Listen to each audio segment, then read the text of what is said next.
Motivation is something we know. We can give a good pep talk, instill a sense of inspiration, or make others shiver in fear. Motivation is a done deal of surface level involvement. Or is it really?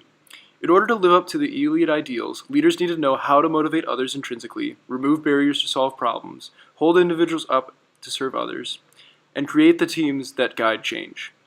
What Daniel H. Pink does in his book Drive is try to lay that out through motivation. Drive is a book about motivation and behavioral psychology, which most of us will write off as some kooky thing that these weirdo runners do to prepare themselves for this ridiculous thing called a marathon. Drive, in essence, is just that, and so much more. Using his background of behavioral psychology, Pink shows how leaders can improve others to motivate people using proven tactics and syntactical knowledge. Pink first begins with Motivation version 1, which is based on survival and biologics. It's the biological system that we use for our basic needs, and it doesn't really have that much depth. People react to this motivation on a basic instinct for food, water, shelter, and more. Now, Motivation version 2 is a functional motivation that we're pretty familiar with. In this platform, we can jump, clap, yell, and do anything external to motivate others. The best representative of this is the carrot and stick model that our society is all too familiar with.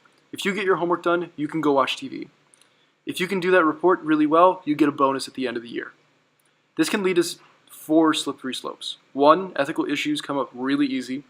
2, you can be granted speed, but you sacrifice quality. 3, your team can do well with this for quantifiable goals, but in creative work, like many disciplines of engineering, you can't quantify how you make a better product. And 4, you can't sustain never-ending bonuses for good work.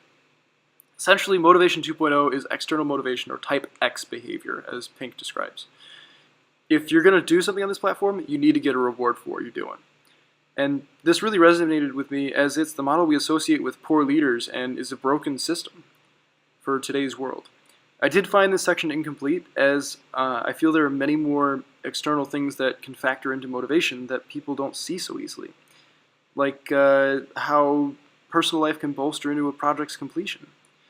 Now, Motivation 3.0 tries to account for all those pieces, and it's really peak functionality. It's the ideal case of intrinsic motivation, where individuals almost make their own luck with motivation.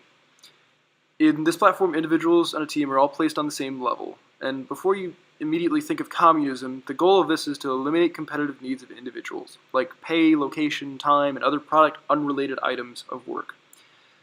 Eliminating these external needs allows for individuals to focus on what they find personally rewarding. If individuals can find purpose in their actions, they can create their own motivation system. This is granted with personal autonomy and the pursuit of mastery of skills. What this does for teams is a greater sense of belonging and adaptability to issues that autonomous individuals can respond to, and increased engagement of members who feel responsible for every piece of their work. This autonomy portion resonated with me especially through seeing what free reign over work can do in a workplace, and how teachers who micromanage students will make students feel like they're under a microscope. This autonomy allows for individuals to truly lead oneself and lead with others in their best ways, and go on to lead technology and innovation. The one drawback I saw here was that Pink presented a naming convention that was falsified. He presented both Motivation versions and Type X and I platforms, which weren't 100% compatible. And there's no reason to name an idea twice, especially with the intricacy of material. The last part of the book was a phenomenal toolkit, which was a grab bag of sorts of applications to bring Motivation 3.0 into the workplace in small ways.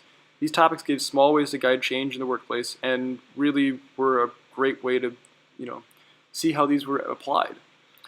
The 3 takeaways were: 1, external carrot and stick motivators work solely in unique situations and are overused and often do serious harm. Use them with caution. 2, a new approach to allow individuals to internally be motivated can work if used with autonomy, mastery, and purpose with individuals. And 3, knowing how we can motivate others has a power beyond surface results. My recommendation for this book is, if you're sold on these ideas, read the appendix for the applications. If you're unconvinced by a brief overview, give this one a serious chance. The underlying effects that leaders can have on productivity need to be explored. Ultimately, discovering what motivates us internally will greatly benefit us as leaders.